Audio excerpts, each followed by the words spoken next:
வணக்கம். சிறகடிக்க ஆசை சீரியலில் இனி என்ன நடக்க போகுது அப்படின்னு நம்ம பார்க்க போகிறோம். இங்கே மீனாவும் முத்துவும் பார்த்துட்டு மணி ரொம்ப வருமாறாரு.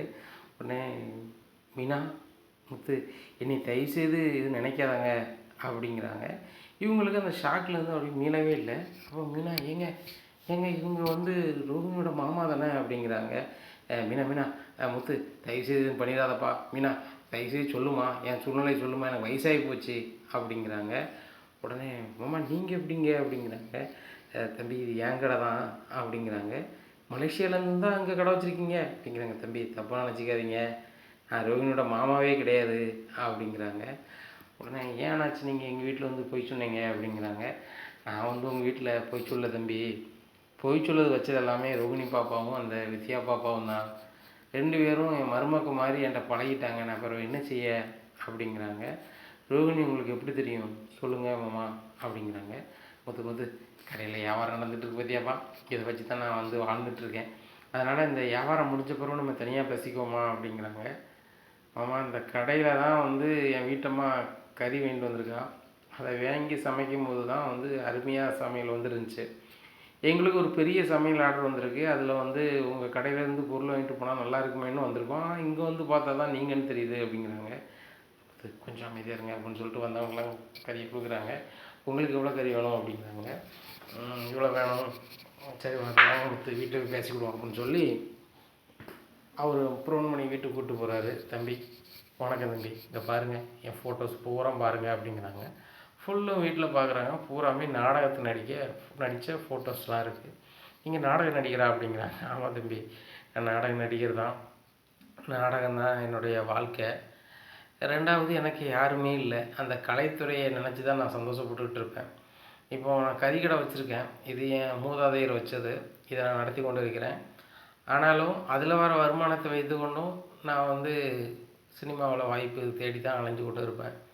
நிறைய நாள் கல்யாண ஆஃபர் அது இதுன்னு சொல்லி நிறைய பேர் வாங்குவாங்க. அன்றைய பொழுதில் நான் கடையில் இருக்கும் பொழுது ஒரு நாடகத்துலேயோ ஒரு சினிமாவிலேயோ நடிக்க வாய்ப்புகள் என்னால் போக முடியல. அப்படிங்கும்போது என்னுடைய காலமும் முடிஞ்சது. கடைசி காலத்தில் எப்படியாவது ஒரு சினிமாவில் நடித்து விட வேணும் அப்படின்னு நான் ஒரு ஆர்வத்தோடு இருந்தேன். அப்படி இருக்க காலத்தில் தான் அந்த வித்யா பிள்ளை என்னை பார்த்தது, ரோஹிணியை கூப்பிட்டு இவங்க பெரிய ஒரு படம் எடுக்கக்கூடிய டைரக்டரு, அவங்கெல்லாம் தெரிஞ்சவங்க இருக்கிறாங்க, மணிரத்னமா அவங்களுக்கு தெரிஞ்சவங்க இருக்கிறாங்க, ரோஹிணி சொன்னால் கேட்பாங்கன்னு சொன்னோடனே நான் வந்தேன். அதன் பின்பு உங்கள் வீட்டில் இன்னொரு முறையும் அவங்க பெரிய மாமா மாதிரியே ஆக்ட் பண்ணேன். அவங்களும் சூப்பராக வந்துடுச்சு, சினிமாவில் வாய்ப்பு வாங்கி தரேன்னு சொன்னாங்க. ஏன் அந்த ரோஹிணி பாப்பா எனக்கு ஒரு சினிமா வாய்ப்பும் உருவாக்கியிருக்கு, நான் தான் அதில் ஹீரோ அப்படிங்கிறாங்க. என்னது ரோஹிணி பாப்பா சினிமா ஏற்பாடு பண்ணியிருக்கா அப்படிங்கிறாங்க. ஆமாம் தம்பி, ஊட்டியில் ஷூட்டிங்கு, 1 நாளோ 2 நாளோ ப்ரொடியூசர் ரோஹிணி இருந்தாங்க, அதுக்கப்புறம் வந்துட்டாங்க அப்படிங்கிறாங்க. நான் இவர் என்ன சொல்கிறாரு அப்படிங்கிறாங்க. தம்பி நீங்கள் நம்ப மாட்டீங்க, இங்கே பாருங்கள், நாங்கள் என் செல்லில் எடுத்து வச்சுருக்கோம் பாருங்கள், நாங்கள் படம் எடுக்கக்கூடிய ஃபோட்டோஸ் அப்படிங்கிறாங்க. இதை பார்த்துட்டு முத்து ரொம்ப ஷாக் ஆகிடுறாரு. மீனா மேலும் மேலும் ரொம்ப ஷாக்காக இருக்கு அப்படிங்கிறாங்க. ஆமாங்க அப்படிங்கிறாங்க. 2 நாள் வேறு அந்த பாரதமாவும் ஊரில் காணலை, கேட்டால் எங்கேயோ ட்ரைனிங் போயிருக்காங்க அப்படி இப்படின்னு சொன்ன மாதிரி இருந்துச்சு, வீட்டில் எங்கே போயிருக்கா அந்த பொண்ணு அப்படிங்கிறாங்க. ரோஹிணி பாப்பா எங்களோட 2 நாள் ஊட்டியில் இருந்துச்சு, அங்கே தான் ஷூட்டிங் நடந்துச்சு, அங்கே ஷூட்டிங்கெல்லாம் முடிவு பண்ணிவிட்டு டைரக்டரும் கேமராமேன்னு சொன்னாங்க, ஒரு நாள் உங்களுக்கு கூப்பிட்றோம், அதுக்கப்புறம் ஷூட்டிங் வச்சுப்போம், அது வரைக்கும் நீங்கள் கொஞ்சம் வேலையை பாருங்கள், கொஞ்சம் இது சம்மந்தமாக எடுத்தது வரைக்கும் எடிட்டிங் பண்ண வேண்டியிருக்கு அப்படி இப்படின்னாங்க. நானும் நம்பி வந்துட்டேன்யா, தயவுசெய்து தப்பாக நினச்சிக்காதீங்க, ரோஹிணி பாப்பாட்ட சொல்லி எனக்கு கண்டிப்பாக அந்த சினிமாவில் என்னை எடுத்துகிட்ட சொல்லிடாதீங்க அப்படிங்கிறாங்க. அண்ணாச்சி நீங்கள் சொல்லுறது எல்லாமே எனக்கு குழப்பமாக இருக்குது, என்ன தான் நினச்சது சொல்லுங்கள் அப்படிங்கிறாங்க. ஃபோன் பண்ணி நடந்தது எல்லாமே வரிசையாக சொல்கிறாங்க. இதை கேட்ட முத்துக்கு ரொம்ப ஷாக் ஆகிடுது. அண்ணாச்சி நாங்கள் ஒரு தொழில் ரீதியாக அவங்கள சந்தித்து எங்களுக்கு தொழிலுக்கு ரெகுலராக சரக்கு கொடுங்க அப்படின்னு சொல்லலான்னு வரலான்னு பார்த்தா நீங்கள் இப்படி சொல்கிறீங்களே அப்படிங்கிறாங்க. முத்துங்க பாருங்கள், நீங்கள் கோவப்படாமல் இருக்கும்போது நான் என்னென்னாலும் செய்ய தயாராக இருக்கேன், நான் பண்ணது தப்பு தான், ஆனாலும் அதுக்கு பரிச்சித்தமாக நான் பிரதிபலனா அவங்களுக்கு நான் தொழில் ஹெல்ப் பண்ண தயாராக இருக்கேன், குறைஞ்ச விலையில் நான் கொடுக்குறேன், அசலுக்கே கொடுக்குறேன் அப்படிங்கிறாங்க. நீங்கள் அசலுக்கெலாம் தர வேண்டாம், உங்கள் அந்த சம்பளமும் வரணும்ல, உங்கள் கடை வாடகையும் இருக்குல்ல அப்படிங்கிற. தம்பி அது கடை சொந்த கடை தம்பி, சரிதானா, எனக்கு சரக்கு கம்மியான விலை தான் கிடைக்கும், அதே விலைக்கு தரேன் தம்பி, இனியும் மருமகன் தானே அப்படிங்கிறாங்க. மாமா உங்கள் மேலே கோவப்பட்டு என்ன செய்ய, இதை வந்து எங்கள் வீட்டில் சொல்லுவீங்களா அப்படிங்கிறாங்க. தயவுசெய்து தப்பாக நினச்சிக்காதீங்க தம்பி, ரோகிணி பாப்பா வந்து என் மருமகமாக தான் நினைக்கேன். ஆனால் இப்போவும் நடிக்க தான் நீங்கள் கூப்பிட்டு போனாங்க வச்சாங்கன்ன மாதிரி நீங்கள் பேசுகிறீங்க. எனக்கு என்ன சொல்லணும்னு எனக்கு ஒன்றும் புரியலை. அந்த பாப்பா மீண்டும் என்ன ஏமாத்துதா அப்படின்னு புரியலை. நான் கடைசி முறையாக சந்திக்கும் போது சொன்னேன், மீனா பாப்பா என் கடைக்கு வந்துருச்சு, கறி நல்லா இருக்குது, மீண்டும் கறி நல்லா இருக்குன்னு வீட்டுக்கு வந்து இங்கே கடைக்கு வந்தால் நான் ஒன்றும் செய்ய முடியாது, நான் சொல்லத்தான் செய்வேன் அப்படின்னு சொன்னேன். ரோகிணி பாப்பா அதுக்காக தான் எனக்கு என்ன என் வாயை அடைக்கிறதுக்காக தான் உங்களுக்கு ஒரு சினிமாவில் வாய்ப்புன்னு கூட்டி போய் சும்மையாவது கேமராமேன் டைரக்டர்னு சொல்லி எதையும் நடிக்க வச்சுருப்பாங்கன்னு நினைக்கிறேன். அந்த வித்யா பிள்ளையை தான் ஹீரோயினாக போட்டிருந்தாங்க அப்படிங்கிறாங்க. முத்துக்கு பயங்கரமான சிரிப்பு. யார் நீங்கள் ஹீரோ, அந்த வித்யா பிள்ளை ஹீரோயினா அப்படிங்கிறாங்க. மீனா இது பயங்கர காமெடியாக இருக்குல்ல அப்படிங்கிறாங்க. ஏங்க காமெடி விடுங்கங்க, ரோஹிணி எவ்வளோ பொய் சொல்லியிருக்காங்க, அப்போ உண்மையிலே அவங்க அப்பாவோ அவங்க மாமாவங்க இருக்காங்களா அப்படிங்கிறாங்க. உடனே தெரியலையே மீனா, ஆனால் வந்து அந்த பிள்ளை சொல்லுறது புறம் பார்க்கும்போது ஃப்ராடு மாதிரி தான் தெரியுது. அண்ணாச்சி மலேசியாவில் அவங்க அப்பாவும் மாமாவும் உண்மையிலே இருக்காங்களா, நீங்கள் உண்மையில் நடிக்க வந்திருக்கீங்க சரி அதை விட்டுருங்க, இருக்காங்களா அப்படிங்கிறாங்க. தம்பி நான் மலேசியாவை பார்த்ததும் கிடையாது வச்சதும் கிடையாது. மலேசியாவில் இருந்து சொந்தக்காரங்க வருவாங்க போவாங்க, மலேசியா வேறு நாடு அது மட்டும்தான் தெரியும், மற்றபடி தெரியல தம்பி அப்படிங்கிறாங்க.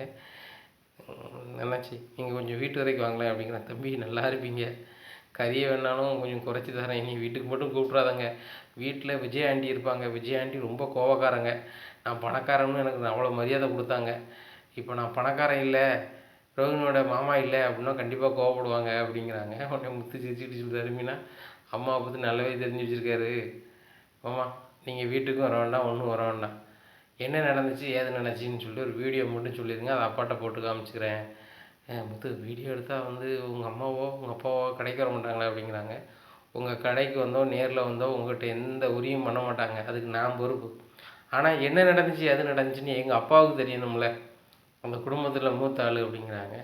அதுவும் சரிதான் தம்பி அப்படின்னு சொல்லி எந்த தேதியில் வித்தியாவை பார்த்தாங்க, என்ன கேட்டுக்கிட்டாங்க, புரோன்மணி என்ன எதிர்பார்த்தாரு எல்லாத்தையுமே அது வீடியோவாக பேசுகிறாரு. இதை வச்சுக்கிட்டு மாமி நான் வீட்டுக்கு போவோம் அப்படிங்கிறாங்க. எங்க அந்த ஃபங்க்ஷனுக்கு கறி வேணும்ல அப்படிங்கிற. அண்ணாச்சி நம்ம பிரச்சனைலாம் இருக்கட்டும், அந்த ஃபங்க்ஷனுக்கு கறி கொடுத்துருவீங்களா வேறு கடையில் வாங்கணுமா அப்படிங்கிறாங்க. தம்பி தொழிலில் நான் கரெக்டாக இருப்பேன், என்னைக்கு தேதின்னு சொல்லுங்கள், ஸ்பாட்லேயே கொண்டு நான் இறக்கிடுவேன் அப்படிங்கிறாங்க. இவ்வளோ வேணும் எவ்வளோ வேணும் அப்படின்னு கேட்குறாங்க. இவ்வளோ வரும், நீங்கள் அசலை மட்டும் கொடுங்க, நீங்கள் நல்லா இருந்தால் ரொம்ப சந்தோஷம்தான், என்ன முத்து கோவப்படல அதுவே எனக்கு பெரிய சந்தோஷம்.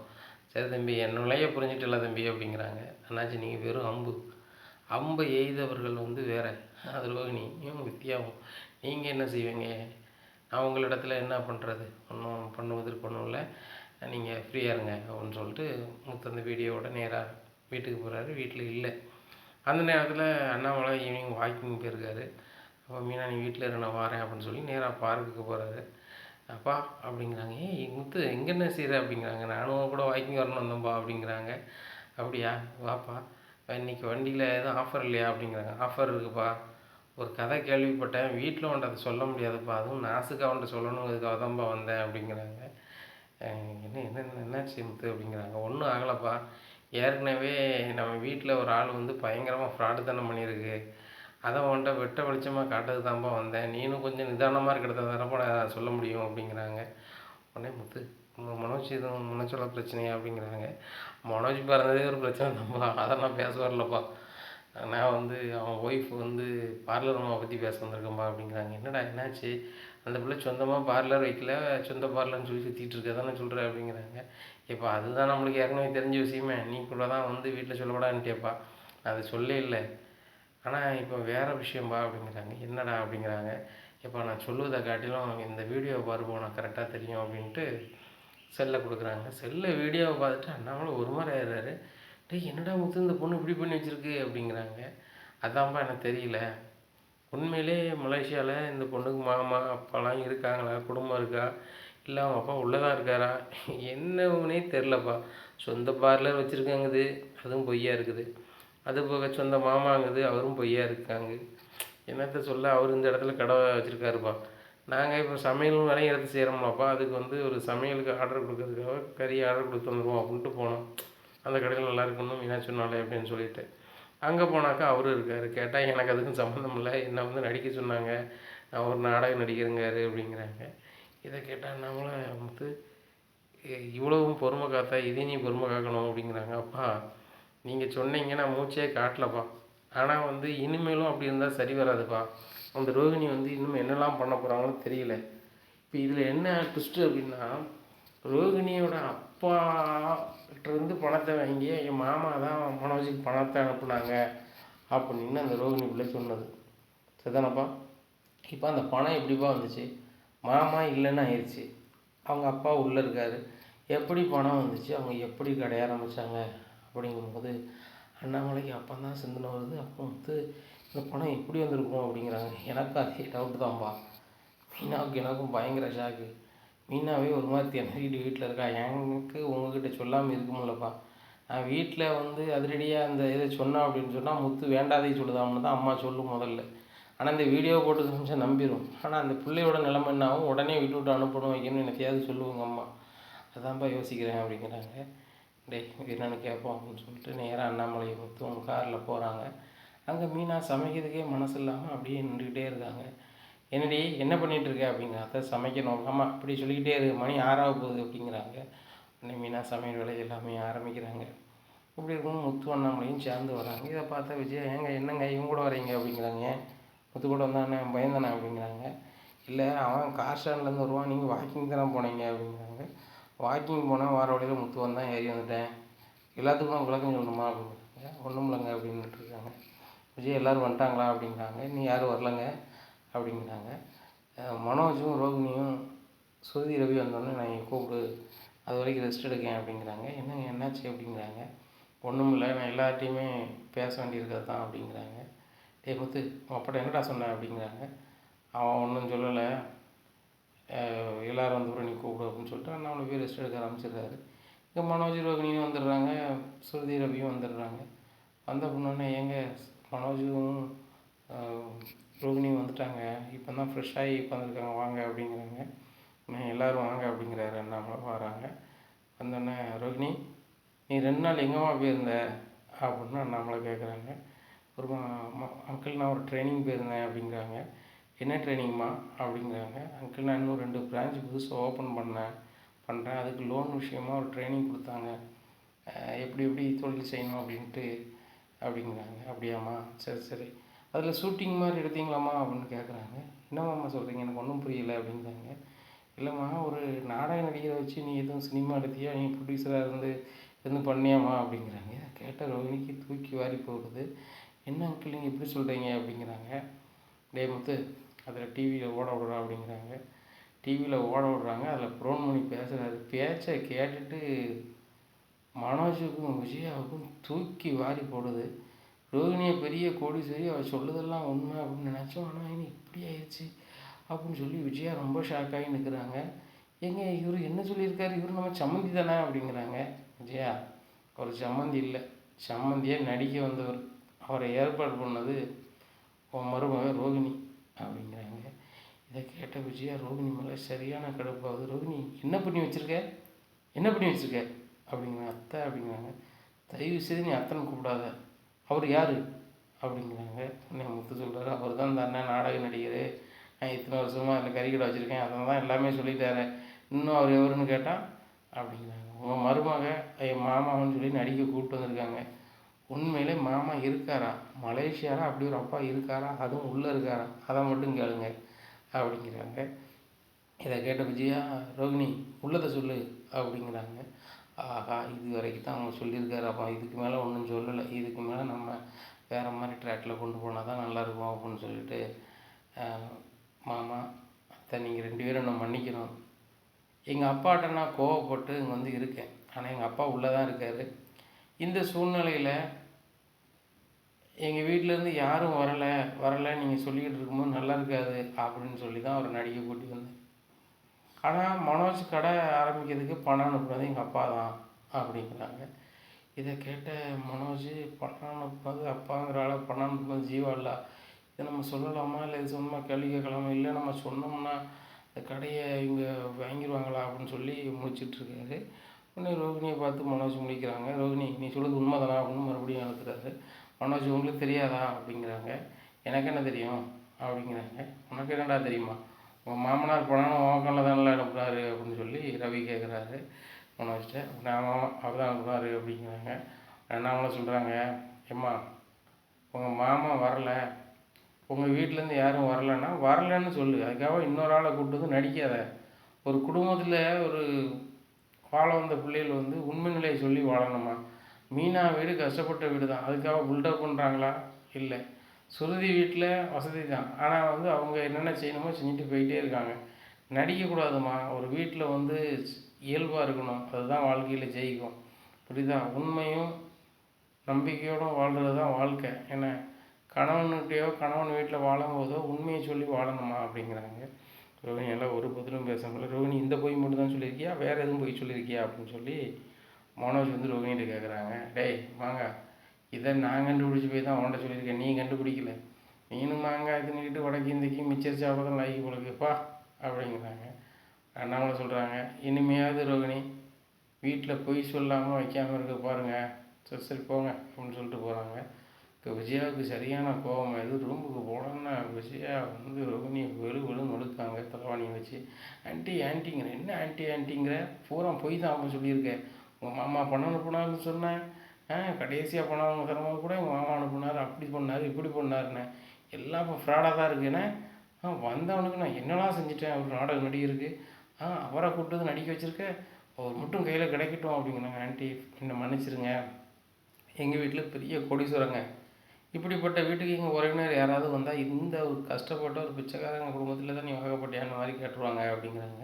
என்னம்மா சொல்கிற அப்படிங்கிறாங்க.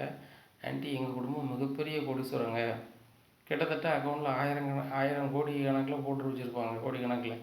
அவங்ககிட்ட போய் இதுதான் நான் கல்யாணம் முடிச்சு வீடுன்னு சொன்னால் அவங்க ஏற்றுக்கவே மாட்டாங்க, அதனால தான் இப்படி நடிக்க கூட்டி வர வேண்டியதாக போச்சு. ஆனால் எங்கள் அப்பா உள்ளே தான் இருக்கார், எங்கள் அப்பாவுக்கு போல் 1000 கோடி சொத்து இருக்குது, அது எல்லாமே மனோஜுக்கு உங்களுக்கு தானே ஆன்ட்டி வரப்போகுது அப்படிங்கிறாங்க. இதை கேட்டு நான் விஜயா வாயை பிளக்குறாங்க. ஏம்மா கோடிக்கணக்கான சொத்துன்னா அப்படியே உங்கள் அப்பா உள்ளே இருக்காருன்னு சொல்லிட்டு இருந்தால் யாராவது எடுத்துகிட்டு போய் விடலாமா, நம்ம போய் அங்கே என்ன எதுன்னு பார்ப்போமாம்மா அப்படிங்கிறாங்க. போக வேண்டி ஒரு நாள் போவோம் அப்படின்னு சொல்லி சமாளித்து வைக்கிறாங்க. அப்போ தான் ஆறுதல் ஆகுறாங்க விஜயா. மனோஜ் அவள் பெரிய கோடீஸ்வரி, ஒன்றும் இல்லாத மீனாவே அவங்க அம்மாவை அடிக்கடி இந்த வீட்டுக்கு கூப்பிட்டு வரும்போது ஒரு கோடீஸ்வரி இந்த மாதிரி தான் முடிவெடுப்பா, நாடக நடிகர்கள்லாம் எவ்வளோ பெரிய பணம் கொடுத்து கூப்பிட்டு வந்திருப்பா, விட்றா அப்படிங்கிறாங்க. மனோஜுக்கு ஒன்றும் ஓடலை. இங்கே விஜயா ரூம் விட்டு உள்ள வந்துடுறாங்க. அப்போ கதை உடைச்சிட்டு மனோஜ் கேட்குறாரு, ரோஹிணி நான் சொல்லுதுன்னு தப்பான வச்சுக்காத, புருஷன் முன்னாடி எதையுமே மறைக்கக்கூடாது நீ தான் சொல்லுவேன், ஆனால் இப்போ இவ்வளோ பெரிய விஷயத்தெல்லாம் மறைச்சிருக்கியா, வேறு எதுவும் மறைச்சிருக்கியா அப்படிங்கிறாங்க. உடனே கல்லழுவ போடுதாங்க ரோஹிணி. மனோஜ் இப்போ நம்ப மாட்டேறீங்க, என்ன மனோஜ் என் மேலே எவ்வளோ பாசம் வச்சுருந்தீங்க, இப்போ ஒரு மாதிரி பேசுகிறீங்களே அப்படி இப்படிங்கிறாங்க. ரோஹிணி அதெல்லாம் விடு, உங்கள் அப்பா எனக்கு பணம் அனுப்பி நான் கடை வைக்கலை, சரி நான் வந்து எங்கள் அப்பா பணம் தான் வச்சுருக்கேன்னு சொன்னால் அவங்க கடையை பிடிங்கிடுவாங்க, அது எனக்கு தெரியுது, ஆனால் உங்கள் அப்பா சைட்லேருந்து நம்மளுக்கு யாருமே ஒத்தரவா செய்யலை அப்படிங்கிறாங்க. மனோஜ் என்ன மனோஜ் இப்படிலாம் பேசுகிறீங்க அப்புறம் அப்படிங்கிறாங்க. அப்புறம் என்ன ரோஹிணி நீ நிறைய பொய் சொல்லியிருக்கேன்னு எனக்கு தோணுது அப்படிங்கிறாங்க. மனோஜ் நீ நம்பலையா, உங்களுக்காக தான் நான் இவ்வளோ கஷ்டப்பட்டேன் அப்படி இப்படின்னு சீனாக போடுறாங்க. சரி சரி ரோஹிணி உங்கள் அப்பாவை தான் சீக்கிரம் பார்க்க போகணும்னு சொல்லிட்டுல, அப்போ அந்த கோடிக்கணக்கான சொத்து நம்மளுக்கு வந்துடும்ல அப்படிங்கிறாங்க. கண்டிப்பாக வந்துடும் மனோஜ், நீங்கள் கவலைப்படாதீங்க அப்படிங்கிறாங்க. சரி சரி ரொம்ப சந்தோஷமாக சேர்த்துட்டு மொட்டை மாடி பார்த்து போகிறாரு. இங்கே ரோஹிணிக்கு பணம்னு சொல்லிட்டு இவங்க அலைகிறாங்களே, நம்ம அதை சொல்லி தான் இப்போ சமாளிச்சிருக்கோம், என்றைக்காவது அது தெரிஞ்சு நம்ம வாழ்க்கை போயிருமோ, இல்லை அதுக்கு முன்னாடி மனோஜுக்கு பெரிய டீலர்ஷிப் வந்துடும். அந்த டீலர்ஷிப் வந்துட்டாலே மனோஜ் கையிலே கோடிக்கணக்கில் புழங்க ஆரம்பிச்சிடும்.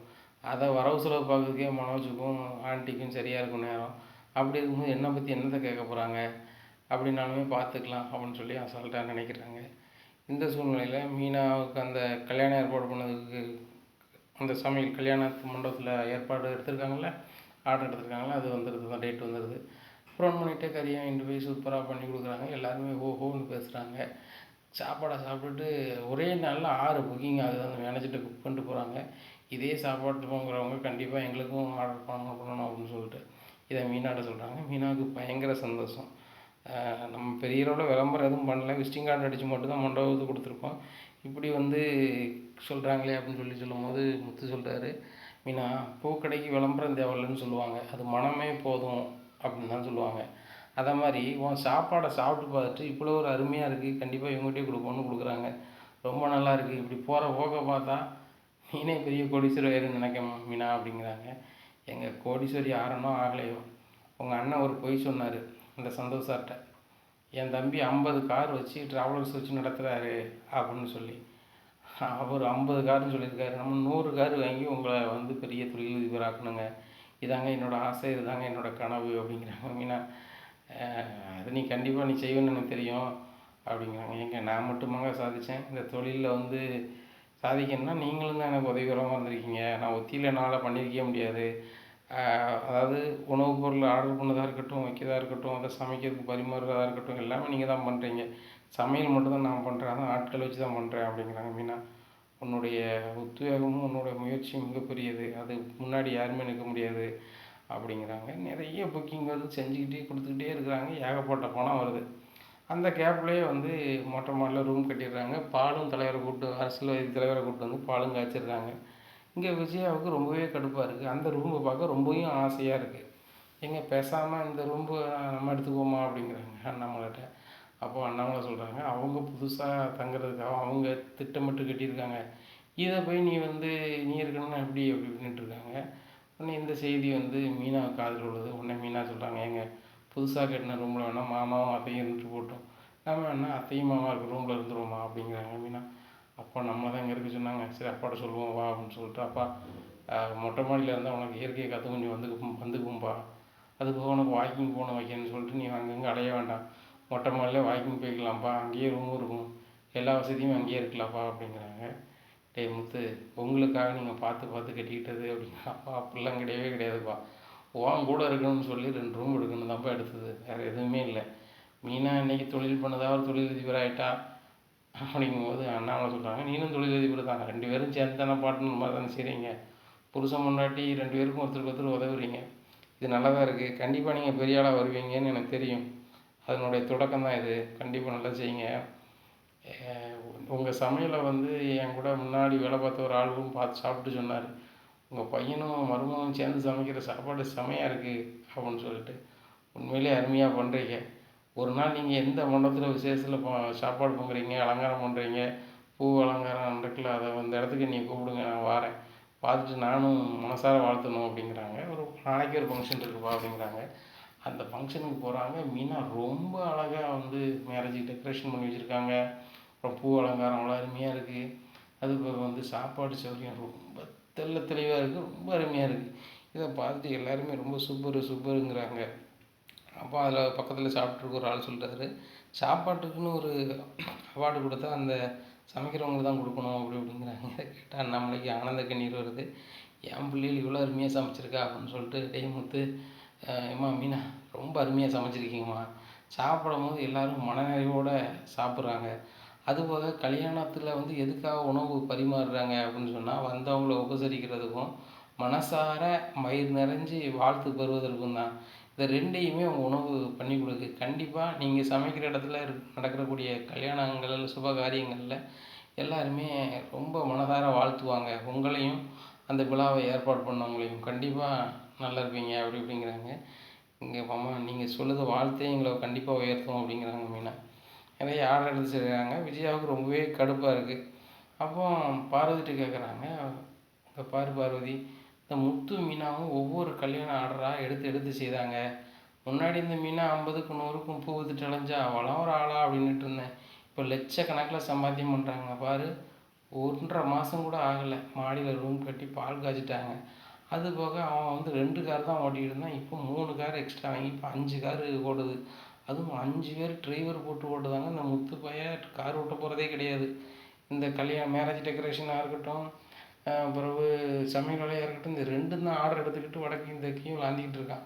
அதுக்கு தனியாக அவனுக்கு ஒரு பைக் வாங்கியிருக்கான். அவன் வேறு நடமாடும் பூக்கடையை வந்து இப்போ இன்னொரு பிள்ளை வேலையை போட்டு அந்த பிள்ளை வச்சு செஞ்சுக்கிட்டு இருக்கா. ஆனால் இவங்க பயங்கரமாக வராங்க. இதை தடுக்கிறதுக்கு என்ன செய்யலாம் அப்படிங்கிறாங்க. விஜயா, உன் பையன், உன் மருமகன் அவங்க முன்னேறி வந்தால் உனக்கு தானே பெருமை. அவங்க எந்த தொழில் பண்ணாலும் உன் பேரில் தான் பண்ணுதாங்க. இப்போ உனக்கு என்ன பிரச்சனை அப்படிங்கிறாங்க. இல்லை பார்வதி, அந்த வீட்டில் பெரிய ஆளாக இருந்தால் மனோஜ் தான் பெரிய ஆளாக இருக்கணும், இந்த முத்து மீனா அப்படி இருக்கவே கூடாது அப்படி இப்படின்னுட்டுருக்காங்க. இந்த சூழ்நிலையில் பார்வதி சொல்கிறாங்க, இப்படிலாம் முத்து மீனாவையே இப்படி கெடுக்கணும்னு நினச்சிக்கிட்டு இருந்தா உள்ளதும் போயிடும். சரி, அந்த மனோஜுக்கு வந்து அந்த டீலர்ஷிப் போயிட்டுங்கிறாங்களே, உனக்கு தெரியுமா தெரியாதா அப்படிங்கிறாங்க. என்னது சொல்லுது, மனோஜுக்கு டீலர்ஷிப் போயிட்டா அப்படிங்கிறாங்க. எம்மா அது காலையிலேருந்து டிவி பட்டியில் வந்துக்கிட்டே இருக்க அப்படிங்கிறாங்க. உடனே மனோஜுக்கு கால் பண்ணுறாங்க விஜயா. மனோஜுக்கு ஒன்றும் தெரியாமல் ஒரு பாட்டில் ஜாலியாக கல்லாப்பட்டியில் உட்காந்து தூங்கிட்டு இருக்காரு. மனோஜ் கால் பண்ண, ஹலோ அப்படிங்கிற. மனோஜ் என்னடா செஞ்சிட்ருக்க அப்படிங்கிறாங்கம்மா. தூங்கிட்டு இருக்கேன் அப்படிங்கிறாங்க. டேய் நீ பர்னிச்சர் கடையில் தான் நடா இருக்க அப்படிங்கிறாங்க. ஆமாம்மா, சாப்பிட்டு உட்காந்தோம்ல அப்படியே தூக்கம் வந்துடுச்சு அப்படிங்கிறாங்க. டேய் உன் டீலர்ஷிப் என்னடா ஆச்சு அப்படிங்கிறாங்க. ஏம்மா அது நம்மளுக்கு தான்மா கன்ஃபார்ம் ஆகும் அப்படிங்கிறாங்க. இப்படியே சொல்லிகிட்டு இருக்கேடா, டீலர்ஷிப் வேறு ஆளுக்கு அறிவிச்சிட்டாங்க அப்படின்னு சொல்லி பார்வதி சொல்கிறா அப்படிங்கிறாங்க. ஏம்மா பார்வதி திசைக்கு எப்படிமா தெரியும், அவங்களுக்கு தெரிஞ்சது ஒரு வீடு, மிஞ்சி போனால் ஒரு நடனப்பள்ளி, வேறு என்னம்மா தெரியும், கோயில் குளத்துக்கு போவாங்க, அவங்களுக்கு இது எப்படி தெரியும் அப்படிங்கிற. டிவியில் வருதாண்டா அப்படிங்கிறாங்க. உடனே ஏம்மா அதெல்லாம் டிவியில் வராது அப்படிங்கிறாங்க. டிவியில் வருதான் பாரு அப்படிங்கிறாங்க. டிவியில் பார்க்குறாங்க, டீலரை மாற்றினதாக அதில் அறிவிப்பு வருது. இதை பார்த்துட்டு மனோஜ் ரொம்ப ஷாக் ஆகிடுறாரு. ஷாக் ஆகிட்டு நேராக சந்தோஷ் சார் கால் பண்ணுறாரு. சார் என்ன சார் நினச்சிட்ருக்கீங்க, உங்களை நம்பி ஃபங்க்ஷன் ஏற்பாடு நிறைய பண்ணியிருக்கேன், செலவு பண்ணியிருக்கேன், நீங்கள் இப்போ வேற ஆளாக டீலர் அறிவிச்சிட்டிங்க அப்படிங்கிறாங்க. மனோஜ் தப்பாக நினச்சிக்காதீங்க, விசாரித்த வகையில் உங்களை அவ்வளோ நல்லதாக சொல்லலை.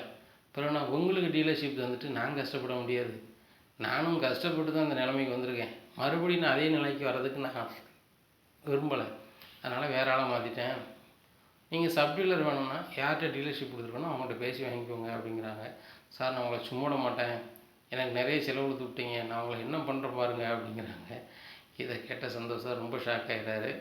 என்ன மனோஜ் பேசுகிறியான்னு பேசிகிட்ருக்கீங்க, என் நேரத்தையும் டயத்தையும் வீணாக்குது நீங்கள், ஒரு பொய்க்கு 1000 பொய் சொன்னது நீங்கள், உங்கள் நடவடிக்கை எதுவுமே சரியில்லை, அதனால தான் உங்களுக்கு டீலர்ஷிப் தடவை லேட் பண்ணிக்கிட்டே நான் ஆளை விசாரிச்சுட்டு இருந்தேன், சரியான ஆள் கிடச்சி வேறு ஆள் கொடுத்துட்டேன்.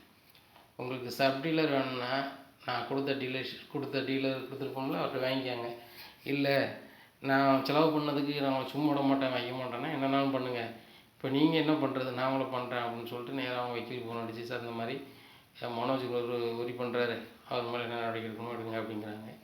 சார் பண்ணிடலாம் அப்படின்னு சொல்லிட்டு அவர் ஒரு நோட்டீஸ் அனுப்புகிறாரு. இந்த நோட்டீஸ் மனோஜுக்கு கிடைக்க வருது. கிடைச்ச உடனே மனோஜ் பயங்கரமாக அலறுதாரு. உடனே மொட்டை சந்தோஷத்தை போகிறாரு. உன்னால தான் அவர் பழக்கம், நான் அவரை சும்மா விட மாட்டேன், உன்னையும் சும்மா விட மாட்டேன் அப்படிங்கிறாங்க.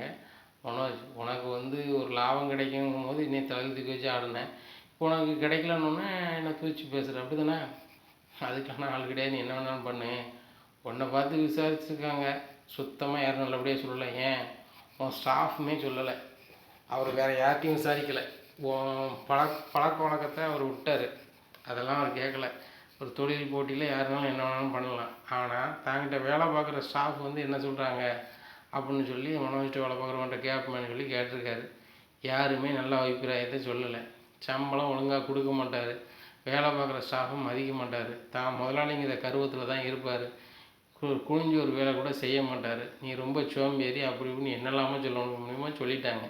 இதுக்கு மேலே அவர் எப்படி கொடுப்பாரு, எனக்கு அறிவிப்பு வர்றதுக்கு முன்னாடியே இது இந்த நாளே தெரியும் உனக்கு வராது வேறு ஆளுக்கு தான் போகுதுன்ட்டு, ஆனாலும் நீ வந்து அதை கூட தெரியாமல் எனக்கு தான் வரும்னு சொல்லி மனப்பால் பிடிச்சி அலைஞ்சிக்கிட்டு இருக்க, உன் தம்பி தொழிலில் எப்படி கெடுக்கலான்னு சொல்லி ஏன்ட்ட ஃபோன் பண்ணி ஐடியா கேட்குற, கூட பிறந்த தம்பி ஒரு தொழிலில் முன்னேறான் அப்படின்னா பெருமையாக நினைக்கணும், அவன் தான் மனுஷன் என்ன, ஆனால் வந்து தம்பி பொண்டாட்டி தொழில் பண்ணதையும் கெடுக்கணும் அப்படின்னு நினச்சா எவனும் முன்னேற முடியாது, எவன் ஒருத்தன் தான் முன்னேறணும்னு நினைக்காமல அடுத்தவனையும் அப்போ முன்னேறணும்னு நினைக்கணும்ல, நீ மட்டும் முன்னேறணும் அடுத்தவனும் கெட்டு போகணும்னா அது எப்படி, முத்தோட நல்ல மனசுக்கும் மீனோட நல்ல மனசுக்கும் கண்டிப்பாக நல்லா வருவாங்க பாரு அப்படின்ட்டு இருக்கும்போதே சந்தோஷம் ஒரு கால் வருது.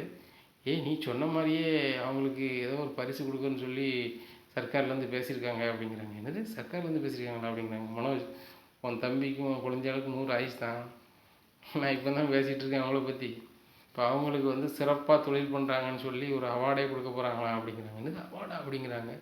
ஆமாம், சிறந்த தொழிலதிபராக அவங்க வந்து இன்றைக்கி முன்னேறிட்டு வராங்க, அவங்கள பாராட்டும் விதமாக சர்க்கார்லேருந்து ஏதோ ஒரு பரிசு கொடுப்பாங்க போல், கட்டாயமாக உனக்கு அது ரொம்ப வைத்தறிச்சலை தான் ஏற்படுத்தும், போய் டிவியில் என்னென்னு பாரு அப்படிங்கிறாங்க. செல்லில் வச்சு பார்க்குறாங்க. அதை பார்த்துட்டு மனோஜுக்கு சரியான கடுப்பாயிருது. ஏன்னா ரோகிணிக்கு ஃபோன் பண்ணி சொல்லுறாங்க, ரோகிணி எனக்கு டீலர்ஷிப் கிடைக்காம போயிடுச்சு, அதை விட ரொம்ப கடுப்பு என்ன அப்படின்னா முத்து மீனாவும் பெரிய தொழிலதிபர் ஆகிட்டாங்கன்னு சொல்லி அவங்களுக்கு வந்து ஒரு பரிசு கொடுக்குறாங்க சர்க்கார்லேருந்து, அதான் எனக்கு ரொம்ப கடுப்பாக கிளப்புது அப்படிங்கிறாங்க. என்ன சொல்கிறீங்க மனோஜ், உங்களுக்கு டீலர்ஷிப் போயிடுச்சு, எப்படி போச்சு அப்படிங்கிறாங்க. என்னை சுற்றி விசாரிச்சுருக்காங்க, அவ்வளோ அபிப்பிராயம் நல்லா இல்லையா. அதுபோக வந்து என்கிட்ட வேலை பார்க்குற ஸ்டாஃபே என்னை பற்றி தப்பாக சொல்லியிருக்காங்க, அப்புறம் எப்படி எனக்கு தருவாங்க அப்படி இப்படின்னு கடுப்பாருங்க. மனோஜ், இப்போ யாரையுமே வேலைக்கு வைக்க வேண்டாம், எல்லாரையும் வேலை விட்டு நிப்பாட்டிருங்க அப்படிங்கிறாங்க. இனி என்ன நடக்கும் அப்படிங்கிறத பொறுத்து இருந்து பார்க்கலாம். நம்ம சேனலை நீங்கள் மறக்காமல் லைக் அண்ட் சப்ஸ்கிரைப் பண்ணுங்கள். நன்றி, வணக்கம்.